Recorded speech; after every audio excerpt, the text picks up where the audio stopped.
Ang kwentong ito ay hango sa totoong buhay. Karanasan ito ni Diego. Taong 1982, Sipalay, Negros Occidental. Itong mga panahong ito, kasalukuyang may bahay na itong si Diego sa Negros. Meron na siya noong 2 anak at tanging pagsasaka lamang ang kanyang ikinabubuhay. Kahit hindi gaanong matiwasay ang buhay nila Diego, ay naging masaya naman sila kahit papaano. Napakapalad noon ni Diego gawa ng nabiyayaan siya ng isang asawang maalalahanin sa kanyang pamilya. Isang araw, tumungo ng bundok itong si Diego. Wala kasi siya noong trabaho, kung kaya't napagpasyahan niyang mamasyal sa bundok upang makapaghanap ng mga bagay na maaaring pakinabangan. Maayos naman siya noong nagpaalam sa kanyang asawa, kaya hindi nito nagawang tumutol sa nais niya. Sa pag-alis niya sa kanilang tahanan, naiwan ang kanyang mag-iinang abala sa mga gawaing bahay. Panatag naman ang isipan noon ni Diego sa kadahilanang marami din silang kapitbahay kahit papaano. Sa pagbagtas niya ng daan patungong bundok, pansin niyang medyo makulimlim ang kalangitan. Napapabalita na kasi sa kanila noong merong paparating na bagyo, pero sa kasamaang palad ay hindi niya ito labis na pinaniwalaan. Ayon kasi kay Diego, na kung may bagyo ay siguradong makakaramdam siya ng napakalamig na simoy ng hangin. Yun lamang kasi ang kanyang palatandaan upang malaman kung masungit ba ang panahon sa kanilang lupain. Ang hinahanap noon ni Diego sa bundok ay mga prutas at hayop na maaaring pakinabangan. Hitik na hitik kasi ang kalikasan noon sa kanila, kung kaya't inaasahan niyang maraming hayop ang pagala-gala. Hindi pa man niya noon nararating ang kalagitnaan ng bundok, ay biglang bumuhos ang ulan na napakalakas. Wala na noong magagawa si Diego kung hindi ang suungin nito upang maipagpatuloy ang kanyang nais sa lugar. Habang patuloy siyang naglalakad sa bundok, panay naman ang paglakas ng hangin at ulan sa paligid. Halos yumuko na noon ang karamihan sa mga puno, gawa ng patuloy itong binabayo ng malakas na hangin. Ang ginawa naman noon ni Diego ay pinili niyang tahakin ang kabilang panig ng bundok upang makontra niya ang malakas na pagbugso ng hangin.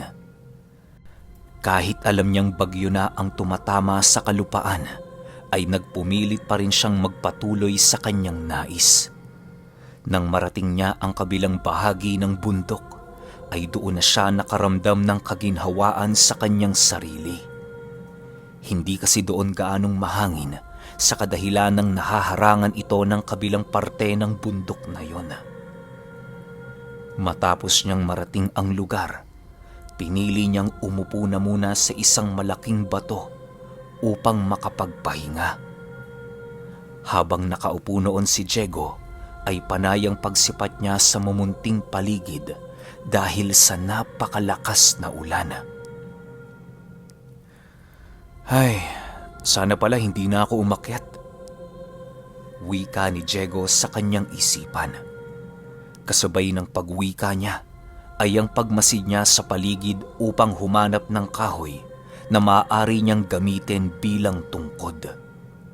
Aminado kasi noon si Diego na nakakaramdam na siya ng panginginig sa kanyang katawan at panghihina nito. Bukod kasi sa napakalakas ng ulan, ay sinasabayan pa ito ng napakalakas na simoy ng hangin. Noon ding mismong oras na yon, ay napagpasyahan na ni Diego na tuluyan na ngang bumaba ng bundok. Labis-labis na kasi noon ang kanyang pag-aalala sa kanyang mag-iina. Ilang minuto pa ang lumipas, nagpumilit na nga itong si Diego na bumaba ng bundok. Habang binabagtas niya ang daan, Panay naman ang pagkapit niya sa mga puno dahil sa napakalakas na hanging patuloy na bumabayo sa kanyang kinaroroonan.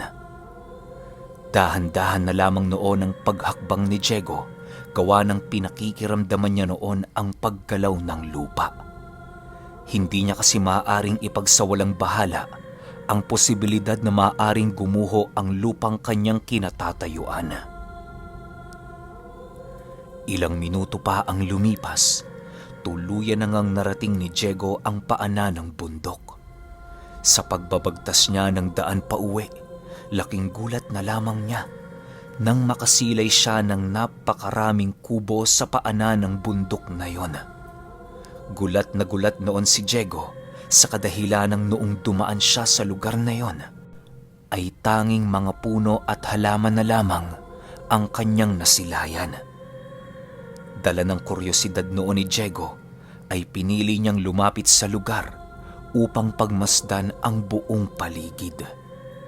Nang tuluyan na siyang makalapit sa lugar na yon, ay bigla siyang natigilan nang mapansin niyang ang kaninang napakalakas na pagbugso ng ulan ay bigla na lamang naglaho. Halos naging palaisipan sa kanya noon kung ano ang mga nangyari, gawa ng nakatatak sa isipan niya na merong bagyong dumadaan sa kanilang lugar. Nang tuluyan na siyang makalapit sa mga kubo, pinili niyang kumatok upang malaman kung sino ang nakatira sa lugar na yon. Habang patuloy siyang nagmamasid doon sa paligid, ay parabang tuluyan ang nawala sa kanyang isipan ang pag-aalala sa kanyang mag-iina. "Tao po! Tao po! May tao ba rito?" Wika ni Diego.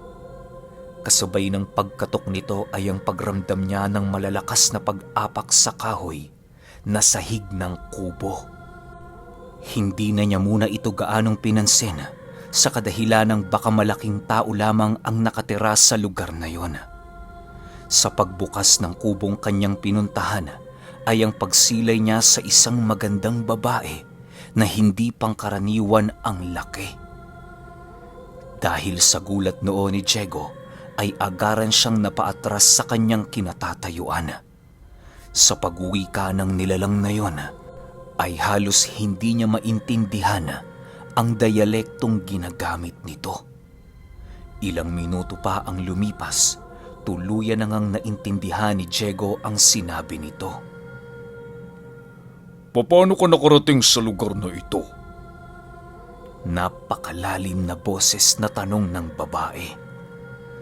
Nang marinig ito ni Diego, ay pinili niya munang magmasid sa buong paligid. Nang makahanap na siya ng pagkakataong sumagot, ay nagwika naman ito ng,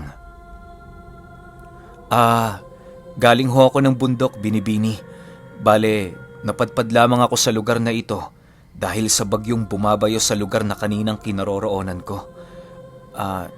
Siya nga pala, bakit ho hindi kayo nakakaramdam ng bagyo sa lugar na ito? Nagtatakang tanong ni Diego. Kasabay ng pagwika ni Diego ay ang muling pagmasid niya sa paligid. Ilang minuto pa ang lumipas, tuluyan na ngang napansin ni Diego ang pagbuhos ng ulan sa kalangitan. Gulat na gulat noon si Diego nang masipat niya ang isang maladoming harang na pumigil sa ulan na makapasok sa lugar na yon. Habang patagal ng patagal ang kanyang pananatili sa lugar, ay dahan-dahan naman ang kanyang pagramdam ng hiwaga sa paligid. Dahil sa sinabi noon ni Diego, ay napilitan ng babaeng yon na tawagin ang kanyang asawa na nasa loob ng kanilang tahanan. Kasabay ng paglabas ng asawa nito ay ang pagsipat ni Diego sa hindi ordinaryong laki ng lalaki. Halos hanggang balikat lamang siya nito na siyang labis niyang ikinagulat. Bibihira kasi siyang makakita ng matataas na tao sa lugar, kung kaya't hindi niya mapigilang mamangha sa mga panauhing kanyang nasisilayan. Kasabay ng paglapit nito sa kanyang kinaroroonan ay ang pagwika nito ng, Hindi mo ba alam kung anong lugar ang pinasok mo, Ginoo? Nang marinig ito ni Diego, pinili na lamang niyang lumingulingo upang maipakita ang kanyang sagot sa katanungan ng lalaki. Nang masipat ito ng mag-asawa, ay halos kumunot ang mga noo nito dahil sa naging sagot ni Diego. Ilang minuto pa ang lumipas, bigla namang naramdaman ni Diego ang pagsilabasan ng mga nilalang sa paligid. Minuto lamang noon ang lumipas nang tuluyan na siyang paikutan ng mga ito. Kasabay ng pagsilabasan ng mga ito ay ang agar namang pagtali ng kausap ni Diego sa kanyang dalawang kamay. Nang maramdaman ni Diego ang ginawa ng lalaki, ay pinili niyang magpumiglas sa pagkakatali. Walang sabi-sabi, agaran siya noong tumakbo ng napakabilis upang makalayo sa lugar na kanyang napasok. Alam ni Diegong kapag tuluyan niyang narating ang lugar na merong malakas na pagbugso ng ulan, ay yun ang hudyat na tuluyan na niyang nalisan ang lugar na yon. Habang siya ay tumatakbo, biglang napansin ni Diego ang dahan-dahang pag-iba ng lugar na kanyang dinadaanan. Sa hindi malamang pagkakataon, ay bigla niyang nasipat ang paglapit niya sa mga kubong minsan na niyang tinangkang lisanin. Halos hindi makapaniwala noon si Diego sa kanyang mga nasilayan dahil para bang pinaglalaroan lamang siya noon ng kanyang paningin. Nang makalapit siya sa mag-asawang minsan niyang nakausap, ay wala na siyang nagawa kung hindi ang tumigil sa kanyang pananakbo. At saan ka pupunta? Akala mo matatakasan mo kami sa mismong lupain namin? Wika ng lalaki. Kasabay ng pagwika nito ay ang agara naman itong paghawak sa damit ni Diego upang hilahin ito papaloob ng kanilang kubo. Wala na siya noong nagawa upang labanan ng lakas ng lalaking yon. Nang tuluyan na silang makapasok sa loob ng kubong yon, laking gulat na lamang niya nang makita niyang kakaiba ang looban ng bahay. Gawa ang silid nito sa putik na tumigas na parabang ang buong pakiramdam niya noon ay nasa ilalim siya ng lupa. Doon din napansin ni Diego ang lapag ng lugar na siyang labis niyang ipinagtaka dahil ang kanyang buong akala ay isang napakaliit lamang na kubo ang tahanang yon. Habang patuloy siyang hinihila ng lalaki, patuloy naman itong nakikipag-usap sa kanyang asawa gamit-gamit ang kanilang dialekto. Gulong-gulo na noon ang kanyang isipan, gawa ng pakiramdam niya ay hindi siya naroon sa kanilang lugar. Nang makapasok na sila sa isang silid na gawa sa lupa, ay doon bumungad sa kanya ang 5 anak nito na abala sa paglalaro. Pagsilay dito ni Diego, ay halos lumuwa ang kanyang mga mata dahil sa kanyang mga nakita. Ang kalahating katawan kasi ng mga batang naglalaro sa silid ay maihahalin tulad mo sa paa ng kabayo na merong mahahabang balahibo. Meron din itong makapal na buntot na halos sumayad na sa lupa dahil sa haba. Matapos niya itong masilayan, pinili ng lalaking yon na iwan siya sa silid upang siya ay mapaglaruan ng kanilang anak. Animoy kampante ang mga ito sa kanilang mga anak na walang mangyayaring masama sa mga yon kung iiwan nila doon si Diego. Kasabay ng pag-iwan sa kanya sa silid ng mga bata, ay ang agara naman itong pagsunggab sa kanya na parabang nais ng mga itong siya ay paglaruan. Ayon kay Diego, na ang mga batang yon ay merong lakas na halos hindi ordinaryo sa isang tao. Nagagawa siyang mabuhat ng mga batang yon nang walang kahirap-hirap. Sa pananatili ni Diego sa lugar, ay halos mawala na siya ng bilang sa mga oras na lumipas. Halos napapaiyak na lamang siya noon gawa ng labis na siyang nangungulila sa kanyang pamilya. Panay na dinuon ang pagkausap niya sa kanyang sarili sa kadahilan ng wala siyang nakakausap sa lugar na yon. Para bang dahan-dahan na niya noong natatanggap ang pagiging laruan ng mga nilalang. Hanggang sa dumating ang puntong meron na namang ipinasok sa silid na yon na isang ordinaryong kagaya niya. Sa pagsipat dito ni Diego ay bigla siyang nabuhayan dahil sa kanyang mga nakita. Kahit papaano ay naging masaya siya gawa ng meron na siyang makakasama sa lugar na yon. "Manong, taga saan ka ho?" tanong dito ni Diego. Taga Sipalay ako. Ikaw ba? Sagot naman ng lalaki. Nang marinig ito ni Diego, ay mas lalong naging masaya ito dahil sa kanyang mga narinig. Halos biglang nabuhayan noon si Diego ng pag-asa na magagawa pa nilang makatakas sa lugar na yon. Nang tanungin siya ng lalaki sa kanyang pangalan, ay maski ito ay nagulat sa kanyang mga nalaman. Doon isinalaysay ng lalaking yon ang tungkol sa kanyang pagkawala 4 na buwan na ang nakakaraan. Ayon sa lalaki, na isa umano siyang manggagamot na hiningian ng tulong ng kanyang asawa upang siya ay hanapin. Sa loob ng ilang buwang pagkawala ni Diego, ay halos nalibot na ng mga ito ang buong kabundukan sa Sipalay, mahanap lamang ang nawawala nitong asawa. Nang merong makapagsabing maaaring naroon si Diego sa lugar ng mga anggitay at tikbalang, ay doon na gumawa ng paraan ng manggagamot upang mapasok ang lugar na yon. Dagdag pa ng manggagamot na hindi naman gaanong mapanganib ang mga anggitay kapag wala ang mga asawa nitong tikbalang. Sa utos kasi ng kanilang mga asawa ay kaya nilang magpakawala ng sumpa sa sino mang nilalang na merong buhay. Maging ang mga tao ay saklaw sa kapangyarihang ito, kung kaya't labis itong mapanganib para kay Diego at sa kanyang mga kababaryo. Marami-rami na din umano ang nadakip ng mga anggitay na hindi nakita magpakailanman.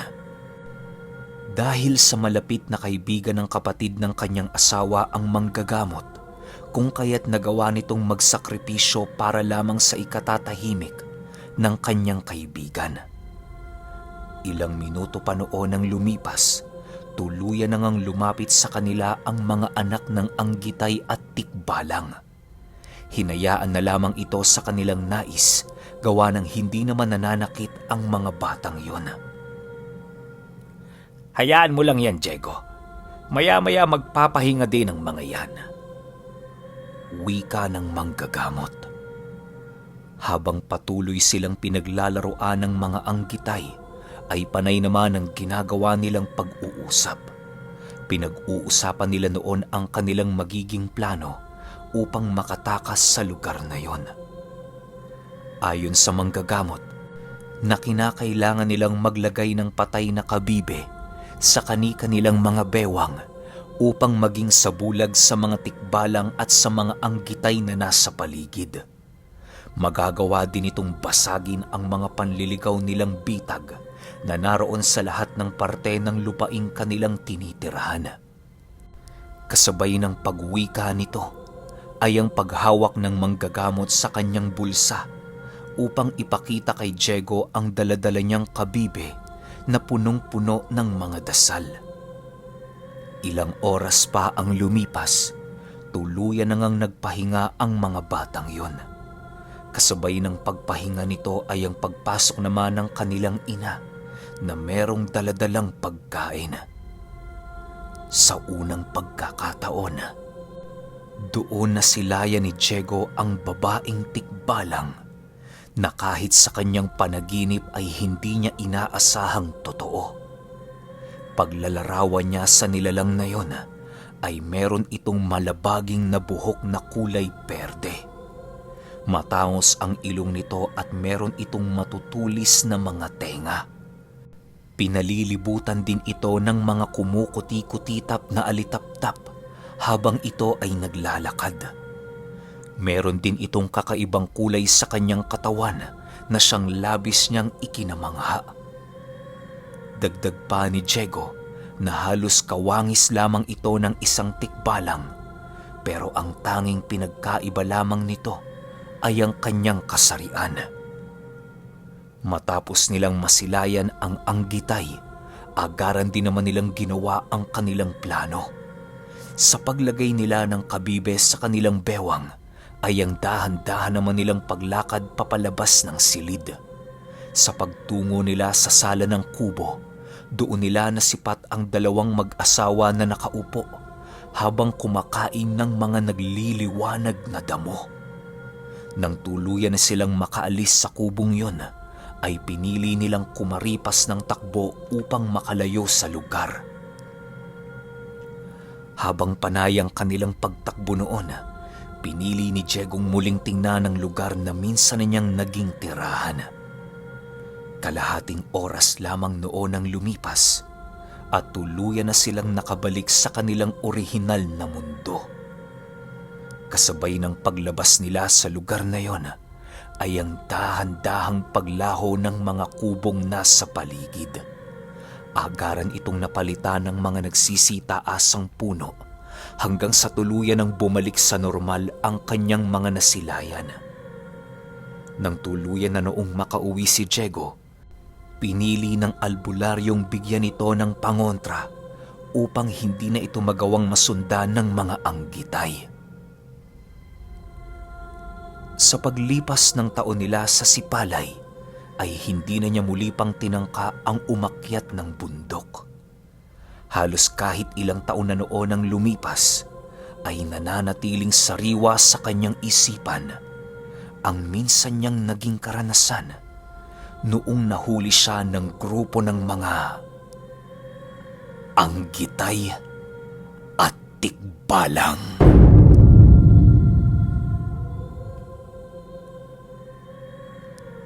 Okay, opinyon ko sa kwento. Ganun pala yun, no? Yung bahay ng mga anggitay tsaka tikbalang, nagsasama pala sila sa iisang bahay. Kasi alam ko magkahiwalay talaga tong dalawang klase ng tikbalang na to eh. Never na never itong nagsama. Pero sa kwento, kasi magkasama sila sa iisang tirahan eh. Tas pansin nyo yung kinakain ng mga tikbalang yung mga nagliliwanag na damo. Malamang kung naging kaibigan to ni Diego, baka binigyan pa siya neto ng mutya eh. Kung naalala nyo yung kwento natin na Nonoy, parang ganito yun, di ba? Pero hindi naman dinescribe ko na itsura nung lalaking tikbalang. Kung yung taas ba yung kabayo, yung baba tao, o yung taas tao, yung baba kabayo. Kasi magkaiba rin ang klase yun eh.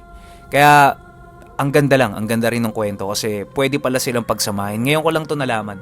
Kaya nakakatuwa talaga makarinig ng kwento sa iba. Kasi alam niyo yun, meron tayong bagong kaalaman pagdating sa misteryosong mundong ginagalawan natin. Pero kayo, kung may opinion kayo sa kwentong ito, i-comment nyo lang sa baba. Yun lang. Hanggang sa susunod na kwento. Salamat.